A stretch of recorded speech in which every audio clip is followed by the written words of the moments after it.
This experience, which Black Americans were having, did not go unnoticed by the rest of America.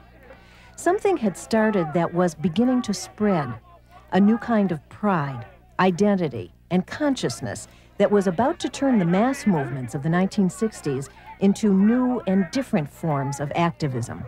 Now, we fought the public accommodations fight 10 years ago with the blacks. Are we going to have to start all over again with women? How about, would you like a sign up there that said blacks only or whites only? It's the same principle, sir. Women are persons, women are people. And we want to be able to come and go through it, and we don't want to be intimidated by signs that say men's buffet. I have no intentions of taking the sign down or changing the sign. If you can get a court order to take it down, fine. You have no intention of changing your policy of segregated facilities. Is that correct, sir? If you women are that hard up for a glass of beer, I'll be glad to serve you at the bar. You know, sometimes the events of decades can crystallize in a moment, and it seems as if overnight there's this historic change. When you look back at it, you say, oh, well, this was building up, and for years there was this person and this person and this group, and they were networking and this, and then there was a shift. The women's movement had many origins. In part, it owes its renewed birth to the civil rights movement, because there was then a lesson for the women of America of how blacks at that time were taking their life into their own hands. Is my bacon ready yet? 20 past 8. Some more toast, Teen. Hey, Teen, why don't you get cracking on a thorough fall house cleaning campaign around here? Get the floors waxed, get the windows washed, get this place looking as if civilized people are in residence, hmm? Gee, that's a little light, isn't it? I'm sorry, I hurried it. Sweetie, have a little more damson plum preserves, please.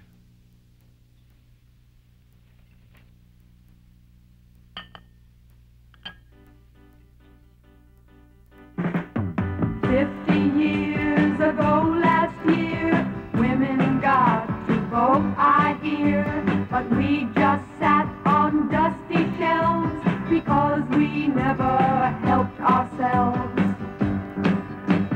Married men can still be free, but a woman, what is she? A servant with no pay for life, just so she can stay a wife.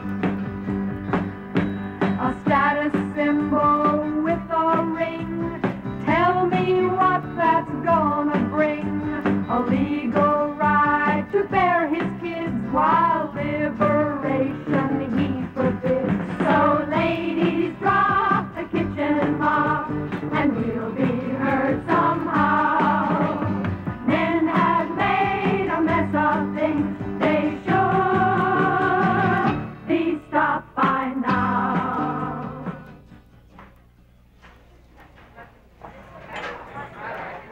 In 1970, America was still very much a man's world. More women than ever were joining the workforce, but at the same time, they were still expected to be the traditional housewives and mothers of a generation earlier. In some states, women could not obtain credit cards or mortgages without a male cosigner, and nationally, they were paid an average of 59 cents for every dollar a man earned. In short, American women were still second-class citizens. It's hard for a kid growing up now to realize that in 1964, 5, 6, whenever, if a woman sat on a park bench reading a book, chances were she would be interrupted, and that the man who came up to her would assume that she would rather talk to him than read the book. If two women were in a restaurant eating together, it was common for a man or a couple of men to come up to them and assume that they were there to be talked to and that they weren't there for any purpose of themselves. It's hard to believe that this happened, because it doesn't, and that really has changed. I mean, there really have been significant changes in our relationships.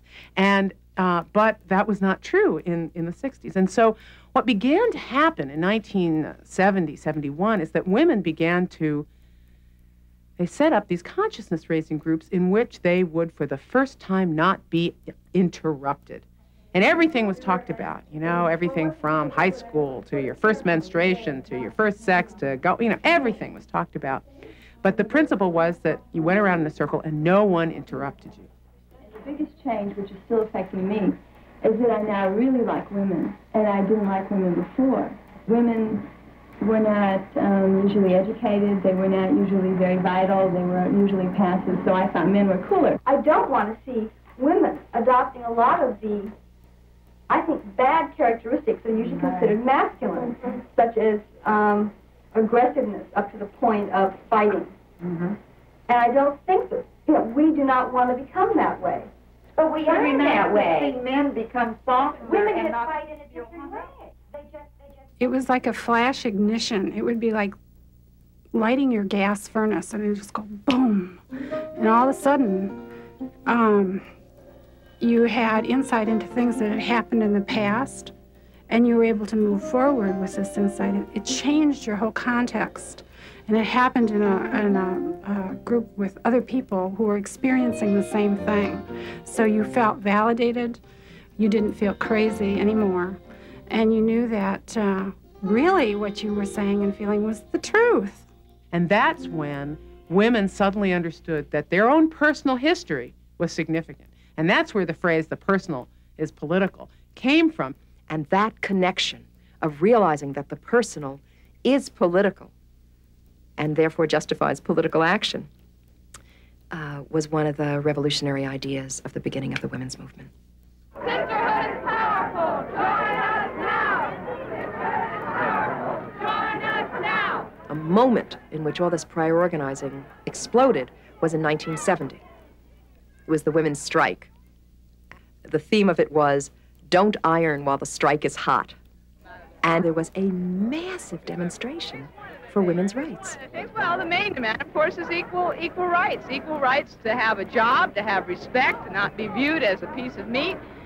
Equal rights to set forth our own humanity. Equal rights to get into graduate programs, to get into schools, to training programs. We're the bottom third of the employment in terms of pay. We represent, nonetheless, 34% of the workforce, yet we're the first to be laid off and the last to be hired. There aren't frivolous demands at all. We just want what men have had all these years. I think we were willing to stand up and slug it out if necessary to make our point known. Because we shared that amongst ourselves, that probably gave us the encouragement to continue on that path, that we weren't alone. We were all feeling it. I, in particular, felt it. And I made sure that my husband knew I was feeling it. He could no longer expect me to be as his mother was with his father, because I wasn't going to do that. I wanted more. It didn't make for harmony, but it did make for change.